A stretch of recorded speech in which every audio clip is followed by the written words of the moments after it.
Hey guys, Barrett with Salty Dog Performance. I have got an IDF here that had an issue, and I was just going to show you guys how to disassemble one of these.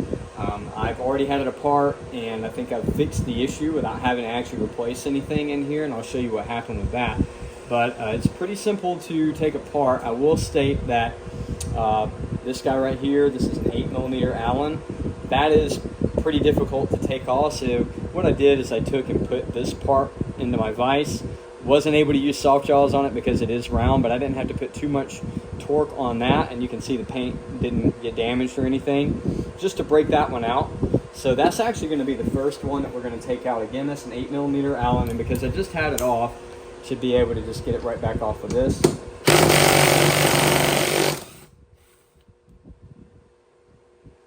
Okay, now you're going to need the 8mm Allen, like I said on that. You're going to need a T30 to take this bolt out right here, and then a 4mm here to take out your sensor if you need to take it out. We actually don't need to take it out, but you're going to see on the inside of this, there's going to be a little pin, and I know it's really difficult for you guys to see that, but that little pin right there, we're going to need to take that guy out.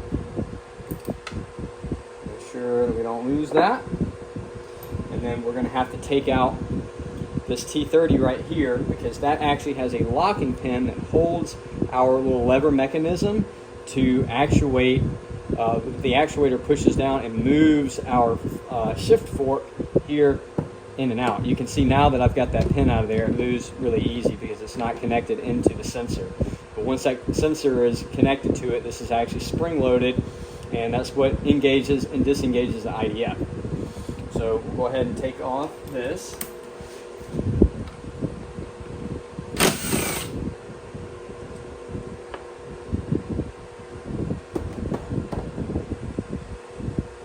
Now that we've got all that taken apart, we should be able to slide this out.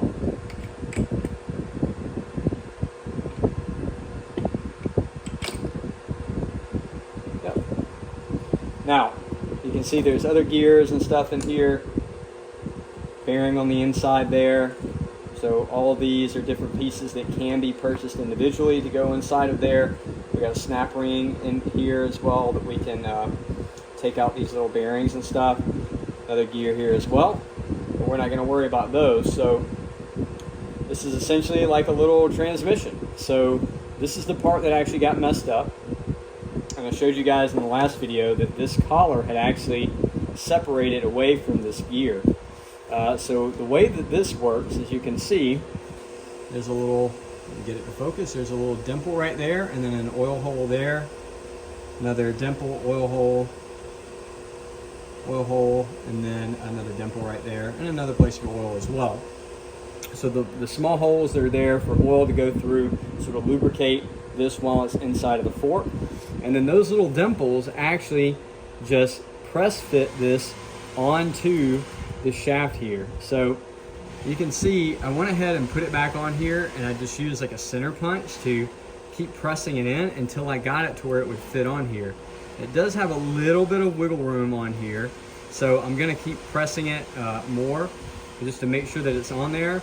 But this actually doesn't do anything other than slide and rotate inside of that shift fork. And then it has that spring right there, which doesn't have a lot of force. We're talking like maybe 2 or 3 foot-pounds on that. And all it does is it's only there to be able to push the gear forward and then pull it back. So that spring, it doesn't have to be on there too tight to keep this from coming off. You can see like I'm trying to pull it off and I can't pull it off, and the amount of force that I'm putting on here is way more than the force that that little spring is going to put on there. So to reassemble it, you're just going to put it back together, put that in there. Sorry, I have a neighbor doing something out there. I don't know what they're doing. And you're going to see that this part has to go together like that, and it'll slide right in there, and you can see there's like a keyhole for it in the back. So we'll just take it,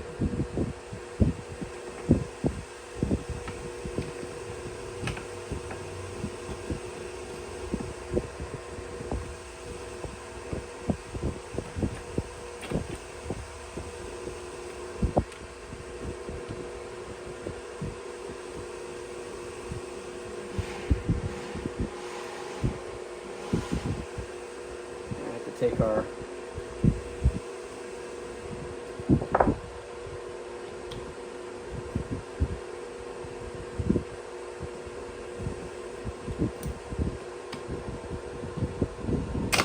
there we go.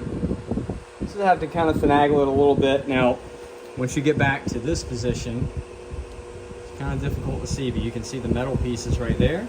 And we're just going to have to, we can tip it over upside down and then use a pick tool and push that into there, and we'll slide our pin back into it and then just put everything back together. And that's it. So that's all I got for you guys. Take it easy.